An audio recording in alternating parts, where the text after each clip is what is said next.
అయితే గతంలో ఇది ఇది ఇది అడగాల్సిన క్వశ్చన్. ఇది గతంలో ఒక రీసెంట్ గా 15-20 ఒక నెల రోజుల కింద ఒక ట్రస్మా వాళ్ళు కాంగ్రెస్ ఎమ్మెల్యేల దగ్గర మంత్రుల దగ్గర మేము ఒక ఈవెంట్ చేస్తున్నాము, మా ఈవెంట్కి మీరు రండి అంటే ఇన్వైట్ చేస్తే అక్కడ ఉన్న ఎమ్మెల్యేలు మంత్రులు ఎంపీలు ఏమన్నారంటే మీరు బీఆర్ఎస్ సంబంధించిన ట్రస్ట్ మాట మేము రాము అన్నారు. వాస్తవేనా?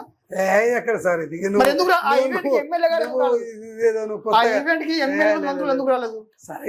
మీరు చేసే ఈవెంట్లకు ఎమ్మెల్యేలు ఎందుకు వస్తున్నారు? అయితే ఇప్పుడు సార్ మీరు ఒక్క నిమిషం, మీరు చేసే ఈవెంట్లకు ఎమ్మెల్యేలు ఎంపీలు ఎందుకు వస్తున్నారు?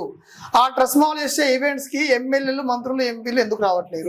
ఎందుకు వస్తలేరు, ఎందుకు పోతారు అంటే మనకున్న సంబంధం, మనకున్న సాన్నిహిత్యంతో వస్తారు. అంతేగాని కాంగ్రెస్ కి అనుకూలంగా ఉన్న ట్రస్ట్ మన ఇప్పుడు బేసిక్ గా అట్లా ఏం కాదు. కాంగ్రెస్ కానీ లేదు, గతంలో కూడా మేము అధికార పార్టీ టీఆర్ఎస్ ఉన్నప్పుడు కూడా సరే వాళ్ళ కింద ఆటో ఇటో వాళ్ళకి అనుకూలంగానే ఉన్నాం. ఈ రోజు కూడా ఉన్నాం, అంతే తప్ప ఏ పార్టీకి సంబంధం లేదు, ఎవరికి సంబంధం లేదు, ఎవరికి లేదు, ఎవరి పని వాళ్ళు చేసుకోపోతారు. ఈ విషయం వదిలేస్తే మళ్ళీ మన ట్రస్ట్ మాకు పొలిటికల్ గా వదిలేస్తే